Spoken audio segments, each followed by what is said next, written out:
sa Pana Hill sa may Sun World entrance. So, inaantay namin yung tour guide namin from Klook.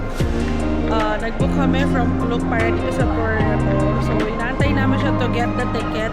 And then, magkikita-kita kami ulit dito para ibigay yung ticket sa amin. So, later, I'll show you yung pagsakay namin sa cable car and then yung papasok namin sa loob.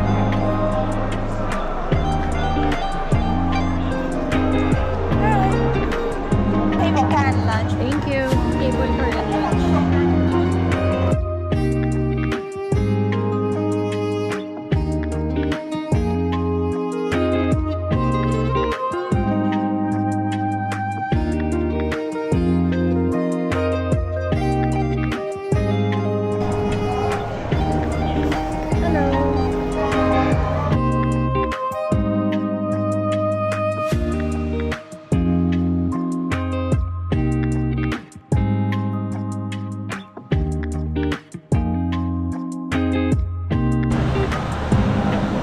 Sakay na kami ng cable car.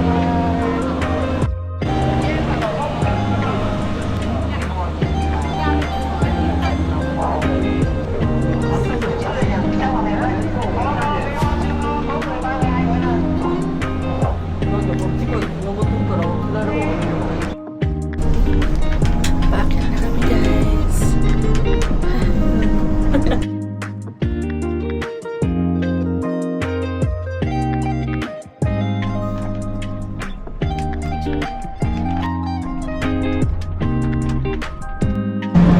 Nakaakyat na kami, guys, dito sa Tuktok from cable car. Actually, guys, na-amaze ako and hindi ko alam kung paano nila ginawa yung place na to dito sa pinakataas. Sobrang taas niya, guys. Pero worth it. Sobrang ganda. Lalo na ngayon, ang sarap pa ng weather. Super lamig. So we're here na. May mga food stall dito, massage chair, may mga konting souvenir shop. There. So, check natin kung ano yung susunod natin gagawin. Hanapin lang namin yung tour guide natin.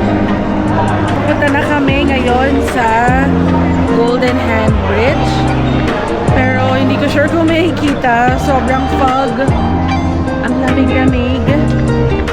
Hindi siya makita, guys.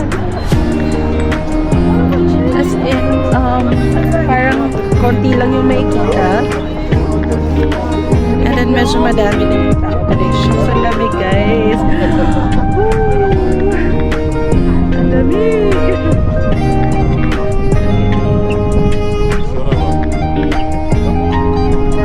Guys, yung Golden Hand. Kaso hindi siya makita kasi sobrang foggy. Oh my God. So, punta tayo din sa dulo para tayo natin kung makakapag-picture tayo.